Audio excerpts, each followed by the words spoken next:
Common Lit assignment, you are going to be reading one of my favorite poems by Robert Frost, titled The Road Not Taken. So you may have heard this poem before, and I kind of hope you have, because I feel like, especially with poetry, each time you read it, you can interpret it differently depending on how you're feeling and what's going on in your life. So Robert Frost, who lived from 1874 to 1963, was one of the most popular and critically respected American poets in recent history. His poems often discuss country or rural scenes from the New England countryside. The Road Not Taken is one of Frost's most frequently cited poems. As you read the poem, identify the imagery the speaker uses to describe the setting. As you can see, each fifth line is numbered. So when you get to the questions and it refers back to a certain line, you use those 1, 5, 10, 15, and 20 as your guides.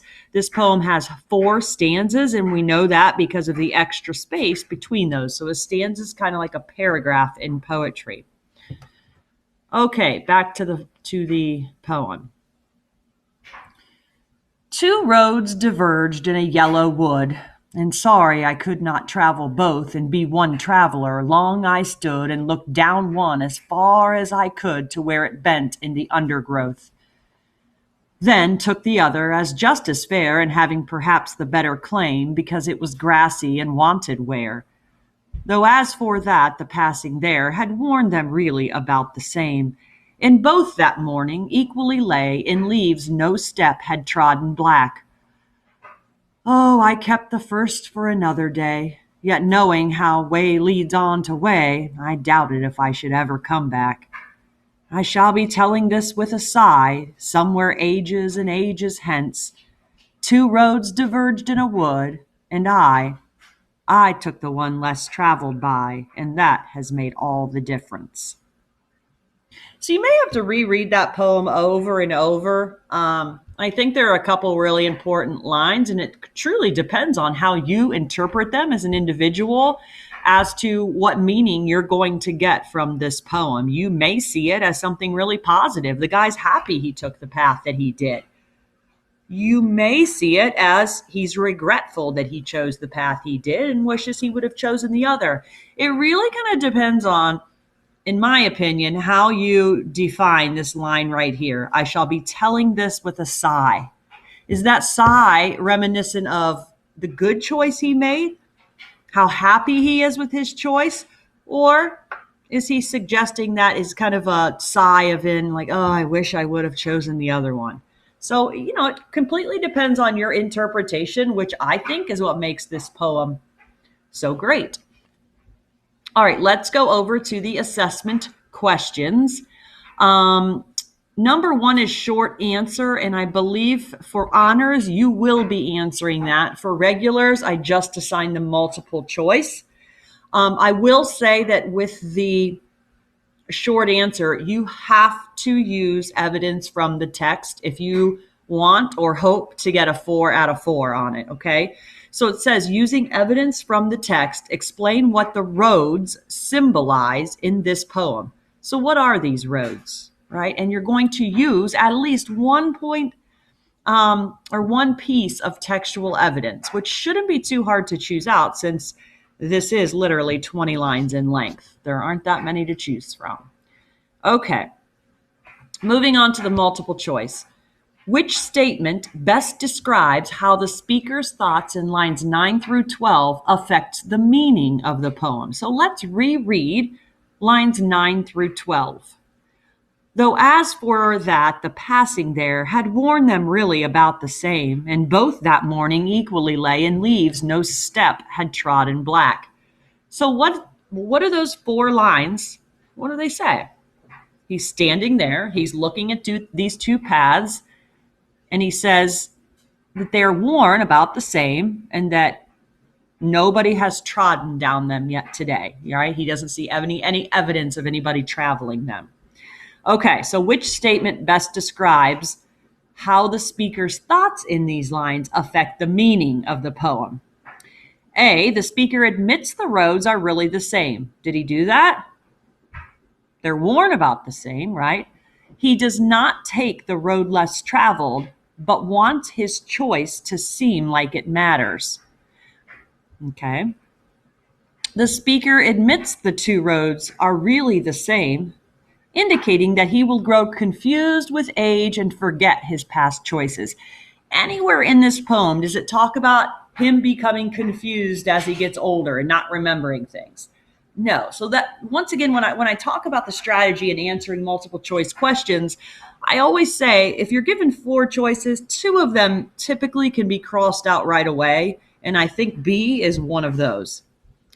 C, the speaker thinks both roads are actually heavily traveled, meaning that in the end, both choices would have led to full lives. With those 4 lines, is he saying that they're heavily traveled and that both would end it with full lives? Yeah, I mean, he doesn't really say that they're heavily traveled. He says they're worn the same. So that one's iffy. D, the speaker thinks he took the road less traveled, but is not sure if it has made any difference in his life. Look at this line right here. Let me find it.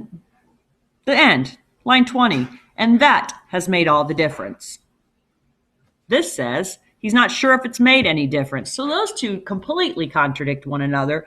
So I think D is the other one that we can immediately cross out. So we're left with A and C. Now, A says that he admits that they're about equal, right? And he does do that. This in both that morning equally lay and leaves no step had trodden black. Meaning he doesn't take the one that's less traveled. They're both the same. So that would probably be the truth. But he wants his choice to seem like it matters. Up here, he says, and sorry, where does he say it?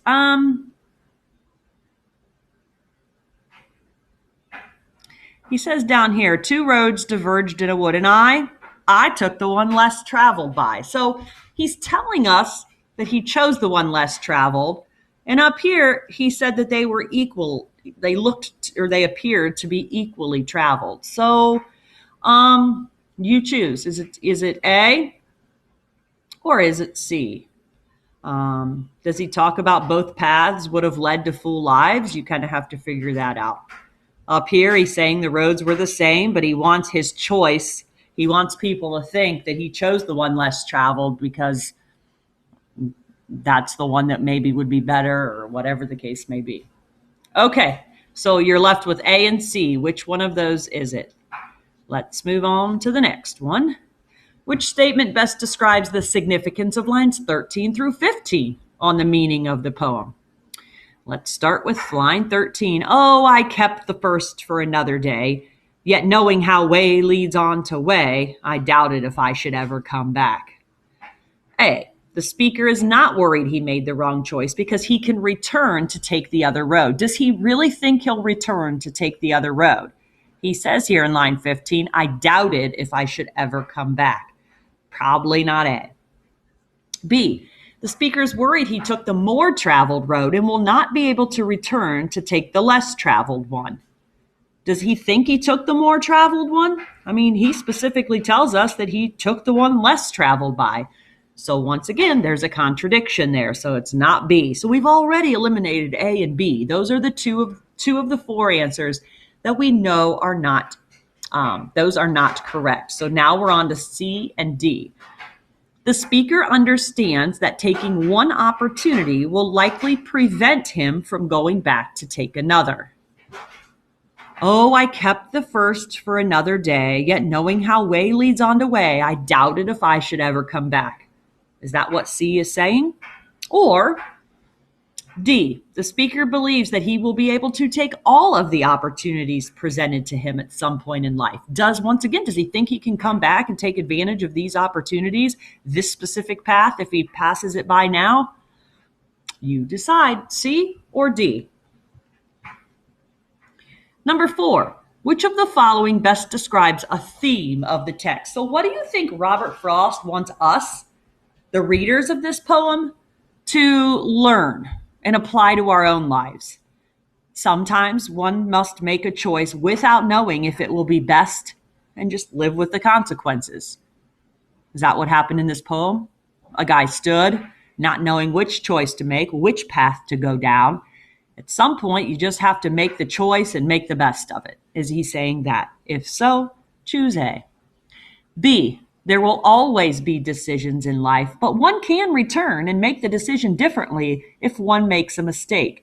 Is that what he's saying? Because right there in 15, remember, he said, I doubted if I should ever come back. C, following one's heart is easier than following one's head, but since decisions don't really matter, it's best to follow one's heart. Do decisions matter? Look at line 20. And that has made all the difference. Do you think he's saying that decisions matter in life? D, making the most common or popular decisions ensures that one will take the correct path through life. The most common. I think the most common path would have been definitely more worn than the other path, right? He specifically says, and both that morning equally lay in leaves no step had trodden black. So he's saying that both of these paths were equal. So is it D? I don't think so. Is it C? Decisions don't really matter? Is that what he's saying in this poem? I don't think so, because he specifically said in line 20, and that has made all the difference. So you're left with A and B. You either make the choice and live with the consequences. If you think that's what the poem is saying, choose A. If you think it doesn't matter what you choose because you'll always be able to come back and change your decision, if it's saying that, then choose B. Okay. And then once again, the last question is short answer. And so it will be for my honors students. It says using evidence from the text. That means you have to use textual evidence in your answer if you hope to get full points. So using evidence from the text, explain the impact of the speaker telling his story with a sigh. So you have to explain the importance of that sigh. And I think that's going to depend on whether you think he's sighing in a nostalgic kind of way, or is he sighing out of frustration? I think you could probably talk about both of those and how that impacts the story, or you probably could just choose one, the one that you feel, whatever you feel he meant with the sigh. Okay, just make sure you use evidence. If you guys have any questions, as always, make sure you email me and ask. We can always do a Google Meet or just email back and forth, whatever, so that I can talk you through it. All right, have a great day.